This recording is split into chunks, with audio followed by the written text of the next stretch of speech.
Bonjour, bienvenue, 13h27, c'est le journal de Direct 8, l'essentiel, rien que l'essentiel. Flocons, bouchons, attention, la neige est là et bien là sur tout le pays.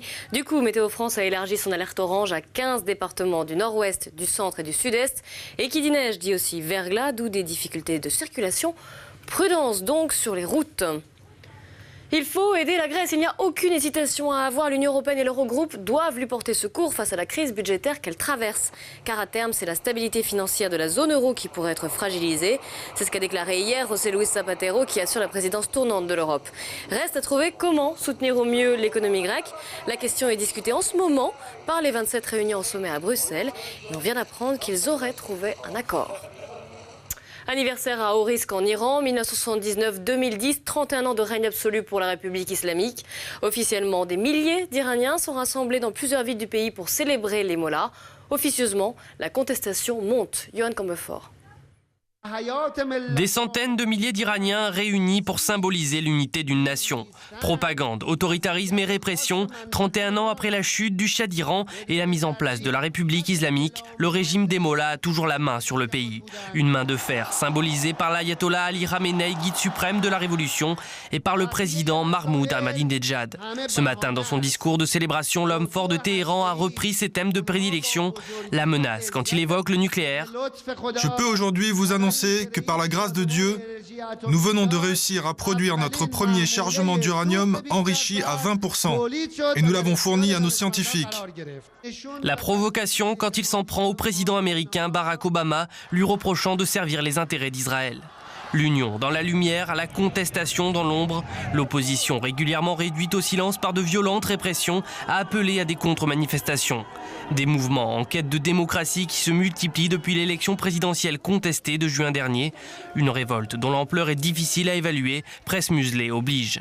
Ce matin, les journalistes étrangers présents aux festivités avaient interdiction de couvrir les défilés officiels ou non officiels.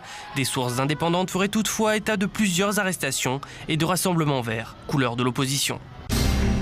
Visite surprise, visite éclair de François Fillon en Afghanistan. Le Premier ministre a rencontré le président afghan Hamid Karzai. Il a aussi rendu hommage aux jeunes chasseurs alpins tués sur place il y a 2 jours. Cela n'empêche, l'armée française restera engagée en Afghanistan le temps qu'il faudra pour assurer la stabilité du pays, a assuré François Fillon.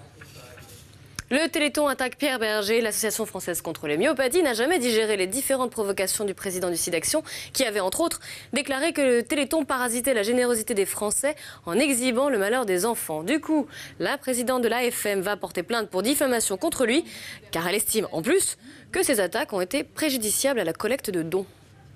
Les dons au Téléthon 2009 ont été inférieurs puisque nous avons terminé avec un compteur à 90 millions d'euros et l'année précédente 95. Donc nous avons eu une baisse. Je pense qu'un certain nombre de facteurs évidemment expliquent cela. La crise économique et sociale bien sûr. Et je remercie les Français qui, malgré leurs difficultés quotidiennes, ont donné au Téléthon. Et puis sans aucun doute, la polémique lancée par Pierre Berger, des attaques qui étaient faites évidemment pour torpiller le Téléthon. Et vous alors, qu'en pensez-vous? Le Téléthon a-t-il raison de porter plainte contre Pierre Berger? Donnez votre avis sur le site de la chaîne direct8.fr. Renault dans le rouge après PSA Peugeot Citroën hier, autour de la marque aux losanges aujourd'hui d'annoncer ses pertes qui s'élèvent à plus de 3 milliards d'euros en 2009, alors que 2008 avait été une année de bénéfices. Décidément, les chiffres de vente de voitures ont beau être florissants, ça ne s'en ressent pas dans les bilans comptables.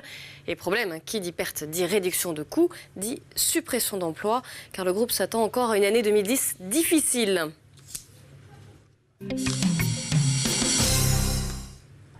Et J-1 avant l'ouverture des Jeux Olympiques d'hiver de Vancouver et il neige enfin sur la station de ski de Cypress Mountain, au grand bonheur des organisateurs qui depuis plusieurs jours font ce qu'ils peuvent pour blanchir un paysage désespérément trop vert, à grand renfort d'importation de neige par camion et même par hélico.